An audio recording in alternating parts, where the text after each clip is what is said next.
इस कहानी के सभी पात्र काल्पनिक है, जिसका वास्तविकता से कोई संबंध नहीं है। यह कहानी केवल आपके मनोरंजन के लिए बनाई गई है। धन्यवाद।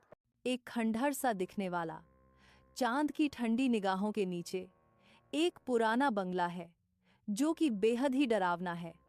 मानो खुद की आप बीती बता रहा हो, मगर डरावनी अल्फाजों में। खिड़की पर अर्जुन की युवा आंखें चांद की रोशनी को दर्शाती हैं, जिसमें एक दुख है जो कि डरावनी कल्पनाओं से भरी है, जैसे कि मानो किसी रोशनी के इंतजार में हो। घर से एक अजीबो-गरीब आवाज आती है, अदृश्य चीजों की फुसफुसाहट जो कि उसके डर को बढ़ा रही हैं।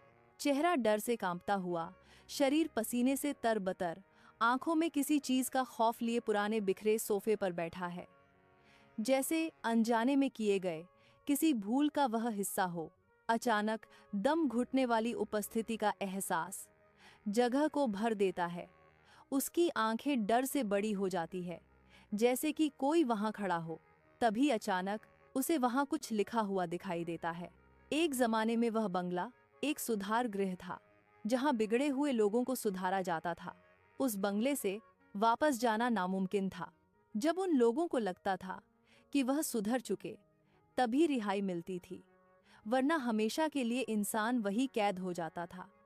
मगर उनके सुधारने का तरीका बेहद ही डरावना था, इसीलिए वह बंद हो गया था। माना जाता है कि जब यह सुधार गृह बंद हुआ, तो वहां काम करने वाले कुछ लोगों की मृत्यु वहीं पर हुई थी, बीमारी के कारण। लेकिन मरने के बावजूद आज भी उन लोगों की आत्माएं यह सब काम करती है।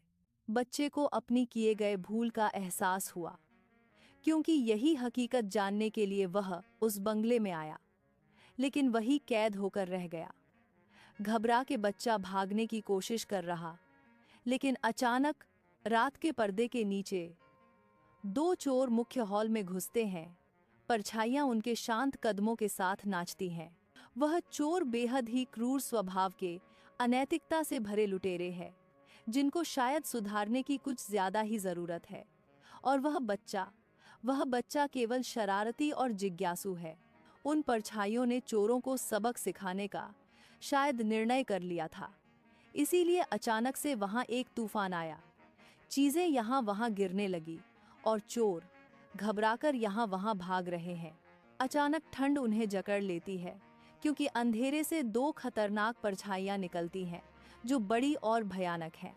चोर डर से कांपते हुए दहशत में भाग रहे और उन परछाइयों से छिपने की कोशिश कर रहे हैं। कथन गूंजता है जैसे कि पासा पलट गया, लेकिन उस बच्चे के लिए बंगले के पीछे का रास्ता खुल गया। बाहर निकलने के लिए उगते सूरज की रोशनी देख वह बच्चा मुस्कुराया, मानो एक नई जिंदगी उसका इंतजार कर रही हो। और उसके पास कहने को एक दिलचस्प कहानी भी थी, एक ऐसी कहानी जो कि बेहद ही डरावनी, भयानक और रोमांचक थी। और वह डरावना सफर वह बच्चा तय करके आया था, लेकिन उसके जाते ही वह दरवाजा बंद हो गया। शायद उन चोरों का सफर उस बंगले में और भी लंबा होगा। वे कई और दिनों के मेहमान होने वाले हैं। जाते समय वह बच्चा आखिरी बार उस बंगले को देखकर जाता है, मानो भविष्य में वह बंगला सुधार गृह का काम ऐसे ही शुरू रखेगा। वह बच्चा शांत हो गया, मगर शायद उसकी जिज्ञासा बढ़ गई रोचक बातों को जानने की।